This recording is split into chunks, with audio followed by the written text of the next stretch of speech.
Assalamualaikum warahmatullahi wabarakatuh. Perkenalkan, nama saya Dewi Puspilasari, NIM 4444190029. Saya merupakan mahasiswa Teknologi Pangan Universitas Sultan Ageng, Tirtayasa. Saya akan mereview mengenai materi analisis kadar abu metode plasma suhu rendah. Namun, sebelum masuk ke metode, saya akan mereview terlebih dahulu mengenai apa itu abu, apa itu kadar abu, dan mengapa kita harus menganalisis kadar abu.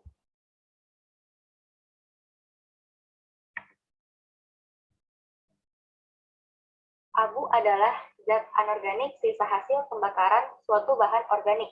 Penentuan kadar abu berhubungan erat dengan kandungan mineral yang terdapat dalam suatu bahan, kemurnian, serta kebersihan suatu bahan yang dihasilkan.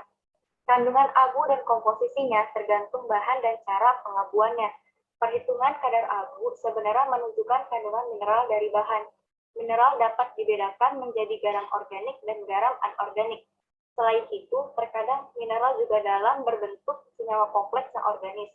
Dalam penentuan kadar abu, dilakukan pengabuan pada sampel, yaitu dengan penentuan sisa-sisa pembakaran garam mineral.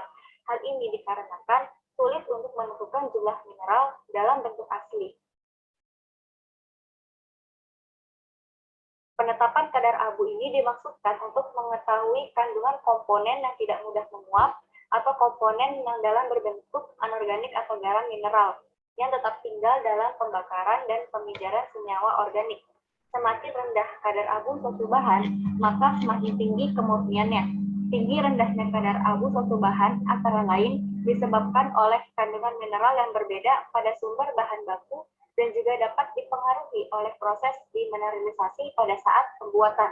Semakin lama dan tinggi suhu pengeringan yang digunakan akan meningkatkan kadar abu, dikarenakan kadar air yang keluar dari dalam bahan pangan akan semakin besar. Nah, kandungan abu total ini sebenarnya sudah diatur dalam Standar Nasional Indonesia. Menurut SNI, kandungan abu total bersifat kritis, syaratnya maksimal 0,1. Kandungan abu total yang tinggi dalam bahan dan produk pangan menunjukkan terdapat potensi tingginya kandungan unsur-unsur logam dalam bahan atau produk pangan. Kandungan abu yang terlarut dalam asam yang cukup tinggi menunjukkan adanya pasir atau kotoran yang lain. Analisis kadar abu dan mineral dapat mengetahui kualitas gizi suatu bahan pangan. Selain itu, analisis kadar abu ini dapat digunakan untuk mengetahui tingkat kemurnian produk, adanya pemasukan pada produk selai, sari buah, dan juga tingkat keberhasilan suatu bahan pangan, dan terjadinya kontaminasi mineral yang bersifat toksis. Kadar abu tergantung pada jenis bahan, cara pengabuan, waktu dan suhu yang digunakan saat pengeringan, serta semakin rendah komponen dan mineral yang terkandung dalam bahan akan semakin meningkatkan persen abu relatif terhadap bahan. Kemudian untuk metode plasma suhu rendah akan dijelaskan pada video selanjutnya. Nah, setelah sebelumnya telah dijelaskan mengenai abu, kadar abu, dan kenapa kita harus menganalisis kadar abu, pada pembahasan kali ini akan masuk ke metode plasma suhu rendah, yaitu salah satu metode yang digunakan untuk menganalisis kadar abu. Pada pembahasan kali ini akan dijelaskan mengenai aspek-aspek yang berhubungan dengan metode plasma suhu rendah. Sesuai dengan namanya, yaitu plasma suhu rendah, tentunya aspek yang akan kita bahas pada pembahasan kali ini yaitu mengenai plasma. Dan dua aspek lainnya yang akan dibahas yaitu mengenai pompa vakum dan vakum. Aspek yang pertama, apa itu plasma? Plasma merupakan suatu fasa mirip gas yang terionisasi, di mana gas akan terionisasi saat temperaturnya mendekati atau melebihi energi ionisasi atom. Atom-atom tersebut kemudian berionisasi menjadi ion positif dan ion negatif. Partikel-partikel bermuatan tersebut tidak bisa dinyatakan bergerak bebas karena terpengaruh oleh medan listrik. Plasma terbentuk dari ionisasi gas yang stabil dengan jumlah dari ion positif dan negatif yang sama. Ion-ion yang bebas tersebut memiliki muatan, namun dalam jarak pendek, sehingga ion tersebut tidak mengalami interaksi elektromagnetik kecuali ion tersebut bertabrakan. Adanya atom-atom yang terionisasi mengakibatkan plasma bersifat konduktor, di mana bereaksi kuat dengan suatu medan elektromagnetik. Sama halnya dengan gas, plasma tidak memiliki bentuk dan volume yang tetap. Plasma dibangkitkan dengan cara memberikan energi pada suatu gas netral yang mengakibatkan gas menjadi bermuatan. Elektron dan ion terbentuk ketika elektron atau foton dengan energi yang cukup bertabrakan dengan atom netral dan molekul pada gas tersebut. Salah satu sumber energi untuk membangkitkan plasma adalah energi termal, di mana reaksi kimia eksotermik pada molekul digunakan sebagai sumber energi utama. Kompresi gas secara adiabatik juga mampu memanaskan gas ke titik terbentuknya plasma. Elektron bebas yang ada dalam plasma dapat dipercepat dengan penerapan medan listrik. Gas yang dimasukkan ke dalam plasma dia aktifasi secara kimiawi melalui tumbukan dengan elektron yang bergerak cepat. Salah satu kegunaan penting plasma adalah pembakaran bahan organik dengan suhu rendah dari permukaan. Plasma oksigen sangat efektif pada pengabuan bahan organik pada suhu rendah. Jalur kimiawi adalah proses pembakaran sederhana yang mengubah hidrokarbon dengan adanya oksigen aktif menjadi CO2 dan H2O. Proses pembakaran dalam plasma diawali dengan energi kinetik elektron yang tinggi. Berikut adalah contoh penampakan plasma yang terdapat dalam ruang vakum. Plasma tergambarkan seperti garis-garis yang lurus dengan perpaduan warna terdiri dari warna ungu, ungu tua, warna pink muda, dan warna putih. Aspek selanjutnya yang akan dibahas mengenai vakum. Apa itu vakum? Kata vakum berasal dari bahasa Latin yaitu vacuo yang berarti kosong. Dalam prakteknya sebenarnya tidak ada ruang yang benar-benar kosong di alam ini atau tidak ada kondisi vakum sempurna atau yang dalam keadaan ideal. Dengan demikian, vakum adalah kondisi ruangan yang sebagian dari udara dan gas lainnya telah dikeluarkan, sehingga tekanan di dalam ruangan tersebut di bawah tekanan atmosfer.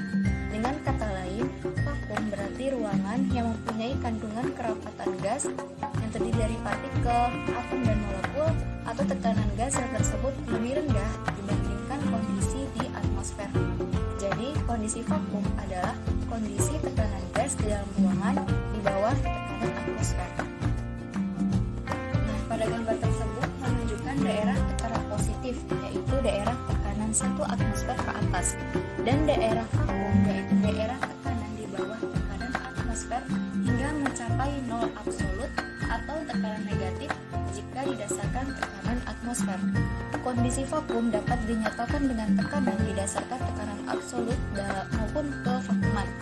Tekanan absolut yaitu tekanan yang diukur dari kondisi 0 absolut yang biasa dinyatakan dalam torr, bar atau milibar atau N per M kuadrat atau Newton meter kuadrat atau Pascal.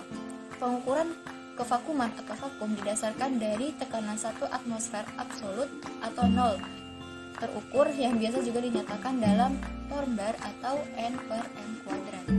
Kerapatan molekul sangat berhubungan berbanding lurus dengan tekanan. Tekanan atmosfer dipengaruhi oleh temperatur dan ketinggian dari permukaan air laut. Dapat diketahui, kevakuman rendah atau tekanan mendekati atmosfer, maka kerapatan dan laju tumbukan molekul semakin besar, serta lintasan bebas rata semakin pendek. Sedangkan pada tinggi tingkat kevakuman atau tekanannya semakin rendah, maka kerapatan dan tumbukan molekul semakin rendah, serta lintasan bebas rata semakin panjang. Setelah membahas mengenai aspek plasma dan vakum, selanjutnya akan dibahas mengenai pompa vakum. Apa itu pompa vakum? Untuk memvakumkan suatu instalasi sistem vakum, dibutuhkan pompa vakum yang harus disesuaikan dengan kebutuhan berdasarkan pada geometri sistem yang divakumkan dan tingkat kevakuman akhir yang diinginkan. Pompa vakum dapat dibedakan berdasarkan pada proses pemvakumannya dan masing-masing mempunyai rentang tekanan operasi. Daerah operasi berdasarkan tekanan atau kevakuman. Berdasarkan proses pemupaan dibedakan menjadi 2, yaitu yang pertama, pompa vakum pemindah gas, molekul atau atom, dan Dan yang kedua, pompa vakum penjebak atau entrapment gas molekul atau atom.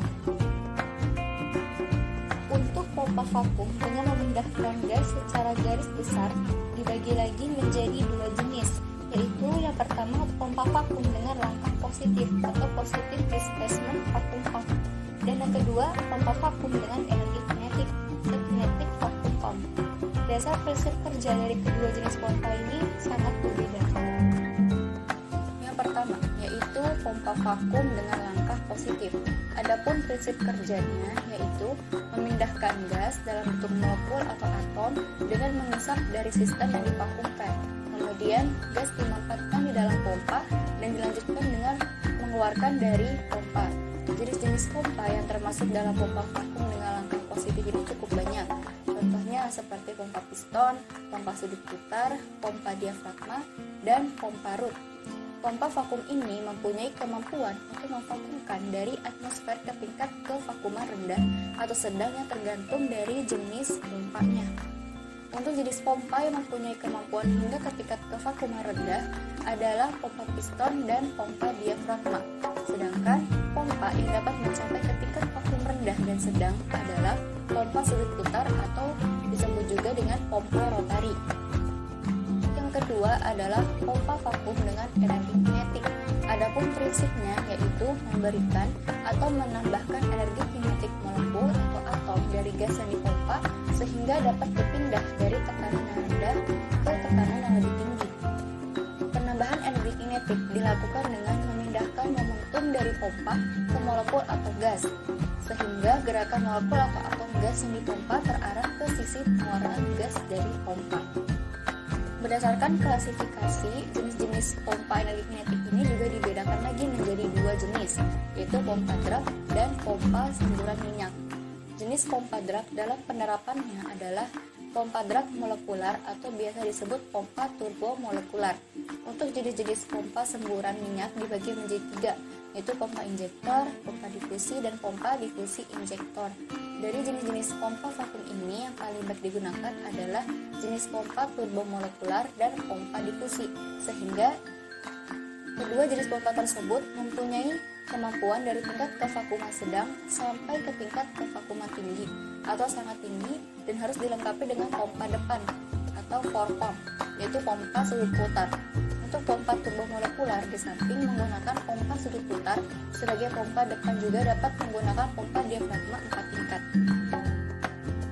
Nah, masuk ke jenis pompa yang kedua yaitu pompa vakum dengan penjebak gas.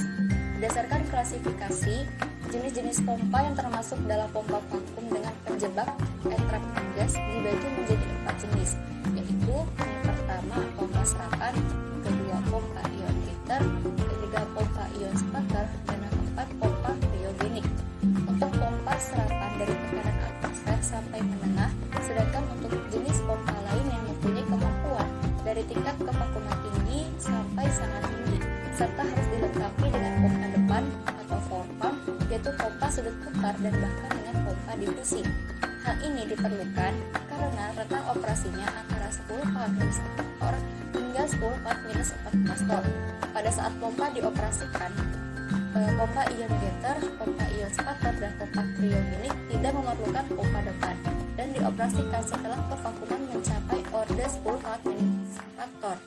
Perbedaan pompa ion getter dan pompa ion spatter adalah pada pembentukan uap titanium untuk menjebak molekul-molekul atau atom-atom gas yang diionisasikan dan dideposisikan pada katoda.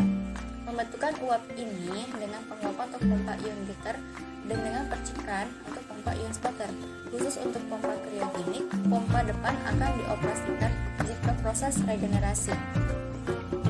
Nah, setelah kita membahas ketiga aspek yaitu plasma, vakum, dan pompa vakum, kita masuk ke bahasan inti yaitu prosedur metode plasma suhu rendah.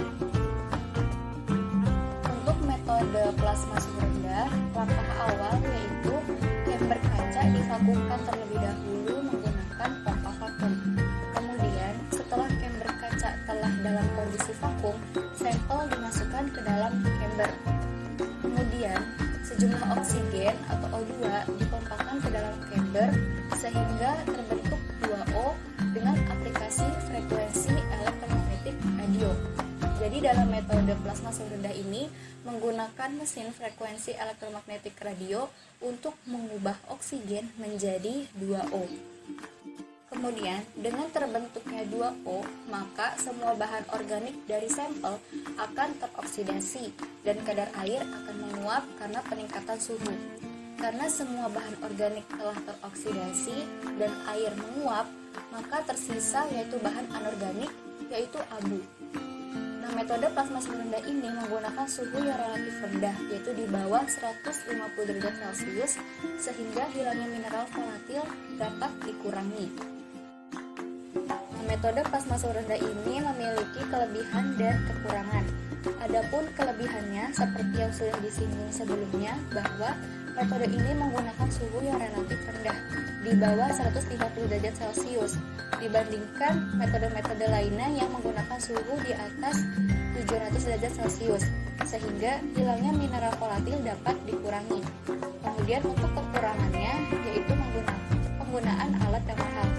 Chamber kaca dan frekuensi elektromagnetik radio merupakan contoh alat atau mesin yang memiliki harga yang mahal. Sekian dari saya.